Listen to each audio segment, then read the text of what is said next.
Now, the FTC is not Facebook's only headache. As we have been reporting, the Justice Department has started an antitrust review of some of Silicon Valley's biggest tech giants to determine if they have purposely been stifling competition. The companies being reviewed have not been named in the announcement, but most believe them to be Facebook, Amazon, Google, and Apple. And tonight we take a look at what the DOJ may be targeting at each company.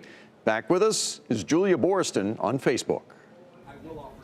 Facebook is the second largest digital ad platform with 29% of U.S. digital ad spending between Facebook and Instagram. And Facebook is the most dominant social platform when it comes to users' time. Americans spend nearly 40 minutes daily on Facebook, plus almost a half hour on Instagram, dwarfing the time spent on Snapchat. And as the DOJ looks at how Facebook has leveraged the power of its large network, it has become a force in other areas, including mobile communication and news. Facebook's Messenger and WhatsApp together have nearly 3 billion monthly active users. By comparison, Apple has 900 million active iPhones.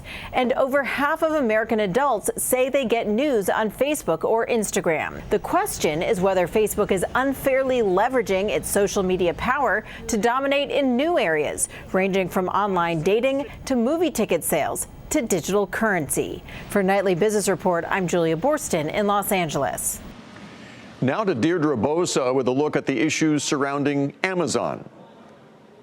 3 reasons Amazon could get caught in the regulatory crosshairs. First, it controls nearly 40% of all U.S. online retail sales.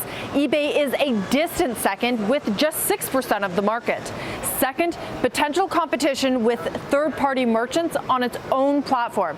CEO Jeff Bezos said earlier this year that third-party sales, that is small and medium businesses who use Amazon's platform, made up more than half of total sales. Critics argue that Amazon could use data from these sellers to unfairly compete against them and push its own private label products, from diapers to electronics to toilet paper. Third, regulators could zero in on the Amazon Prime flywheel. If Amazon is using money from other business units to subsidize video or music services, how can other companies that do have to make a profit compete? Deirdre Bosa, Nightly Business Report. And finally, as we mentioned, Google parent Alphabet and Apple may also be under scrutiny. Here's Josh Lipton. Google could be in the government's crosshairs, in part because of its estimated 80% market share in search. Antitrust officials will have to decide if that's a monopoly harming consumers. But Google officials recently testified on Capitol Hill disputing that argument.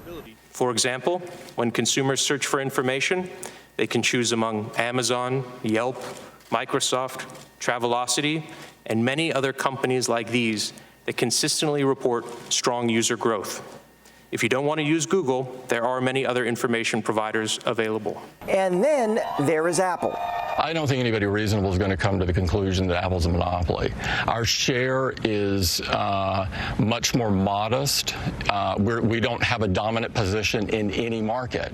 But what about the company's App Store? Critics of Apple and Google's app stores argue that the companies favor their own apps, and as a result, a whopping 70% of all in-app spending goes to the tech giants. Apple also controls access to the App Store. But some analysts think an antitrust case could be tough to make because it's not clear to them how the App Store actually harms consumers, given the breadth and depth of competition on the store itself, they say, and within certain categories like gaming, where some apps are free and some aren't. For Nightly Business Report, I'm Josh Lipton, San Francisco.